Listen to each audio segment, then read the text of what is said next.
요즘 부동산 시장에 대한 이야기가 뜨겁죠. 특히 수도권 집값이 심상치 않습니다. 집값이 떨어지지 않는 것 같다는 말을 종종 듣지만 실제로는 전혀 그렇지 않습니다. 오늘은 경기도 시흥시 105 신도시를 중심으로 집값 하락의 실체를 구체적인 사례와 함께 분석해 보겠습니다. 시흥시 105 신도시의 일부 아파트는 불과 몇 년 전 10억에 거래되던 집이 지금 6억까지 떨어지면서 무려 40%나 폭락했습니다. 시흥시 105 신도시는 한때 수도권 부동산 시장에서 큰 주목을 받은 지역입니다. 이곳은 서울대병원 예정지와 맞닿아 있고 앞쪽에는 105 중앙공원이, 뒤쪽에는 상업시설이 밀집한 위치적 매력이 뛰어난 곳입니다. 서울의 남서쪽에 위치하며 인천의 송도와도 가까워 교통 접근성도 좋습니다. 이런 이유로 과거 부동산 상승기에는 투자자들의 뜨거운 관심을 받았습니다. 그렇다면 105 신도시의 집값은 어떻게 변했을까요? 대표적인 두 단지, 시흥 105 시원 호반 서밋 플레이스와 C2 호반 서밋 플레이스를 통해 살펴보겠습니다. 먼저 시흥 105 시원 호반 서밋 플레이스입니다. 105 중앙공원과 가깝고 바로 옆에 서울대병원 예정지가 있어서 기대가 높았습니다. 2021년 7월 이 단지의 35평형 아파트는 10억에 거래되었습니다. 경기도 아파트가 10억까지 치솟은 건 당시 105 신도시의 높은 인기를 보여주는 증거였죠. 개발 호재로 인해 투자자들이 몰려들었고 단기간에 가격이 급등했습니다. 2025년 기준 같은 35평형의 17층 매물이 5억 9천만 원에 나와 있습니다. 10억에서 5억 9천만 원, 무려 40% 하락입니다. 과거의 가격 흐름을 살펴보면 상승기 전 약 4억대였습니다. 그러다가 상승기인 2021년에 10억까지 오르면서 무려 250%나 상승했습니다. 이후 6억에서 5억 후반대까지 떨어지면서 고점 대비 4억 이상 하락한 상황입니다. 이 단지의 가격 흐름을 보면 상승기에는 단기간에 엄청난 상승률을 기록했지만 하락기에는 거의 아파트 한 채 가격이나 빠졌습니다. 바로 인근에 위치한 C2 호반 서밋도 상황이 비슷한데요.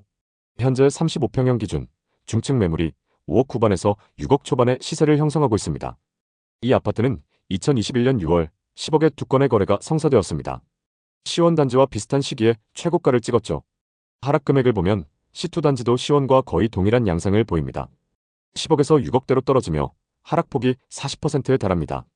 이는 105 신도시 전체가 비슷한 하락세를 겪고 있음을 보여줍니다.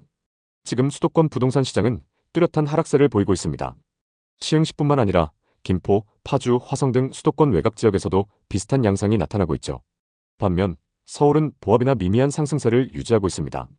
만약 서울이 하락세로 전환하면 수도권의 하락 속도가 더 빨라질 가능성이 높습니다. 수도권은 서울보다 경제적, 사회적 요인에 민감하게 반응합니다. 특히 외곽 지역은 개발 호재가 약화되거나 수요가 줄어들면 가격 변동이 더 크기 마련입니다. 105 신도시처럼 한때 뜨거웠던 지역도 예외는 아니죠. 서울은 수도권보다 상대적으로 안정적이지만 수도권의 하락세가 심화되면 결국 같이 영향을 받을 수밖에 없습니다. 특히 강남권을 제외한 대부분 지역은 이미 보합세로 접어들고 있는 모습입니다. 지금 부동산 시장은 하락세가 뚜렷합니다. 그렇다면 내 집 마련을 고민하는 분들은 어떤 전략을 세워야 할까요?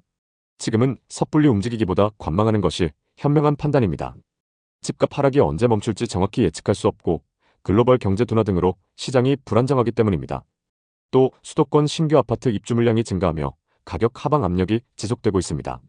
지금 집을 사면 하락세가 더 깊어질 경우 자산가치 손실을 감수해야 할 수 있습니다. 특히 투자 목적이라면 더욱 신중해야 합니다. 관망 전략의 핵심은 다음과 같습니다. 매주 실거래가와 하락률을 체크하고 지역별, 단지별 가격 변동을 모니터링해야 합니다. 또 하락세가 멈추고 거래량이 늘어나는 시점을 주목해야 합니다. 그리고 철저하게 자금 계획을 세우면서 세금과 대출 조건, 지역 개발 계획을 꾸준히 공부하셔야 합니다. 그렇다면 바닥은 어떻게 할까요? 부동산 시장의 바닥을 정확히 예측하는 건 불가능합니다.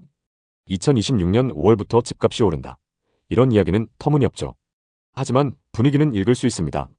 예를 들면 하락률이 점차 줄어들고 보합세로 전환하는지, 매수 문의와 실제 거래가 늘어나는 모습이 보이는지, 금리 인하나 경제 회복 신호가 있는지, 이런 신호가 보일 때 조금씩 움직일 준비를 하는 것이 현명합니다. 오늘은 경기도 시흥시 105 신도시의 사례를 통해 수도권 집값 상황을 살펴봤습니다. 105 신도시와 같은 현상이 수도권 전반에서 나타나고 있다는 점을 기억해 두셨으면 좋겠습니다. 부동산 시장은 언제나 변동성이 큽니다. 하지만 흐름을 읽고 준비한다면 더 나은 기회를 잡을 수 있습니다. 지금은 섣불리 움직이기보다 시장을 관찰하고 경제 공부를 통해 실력을 키우는 시간이 되시길 바랍니다. 오늘도 끝까지 시청해 주셔서 감사합니다. 모두 부자 되시는 그날까지 좋은 정보 전달드리겠습니다. 오늘 영상이 도움되셨다면 구독, 좋아요 부탁드립니다. 감사합니다.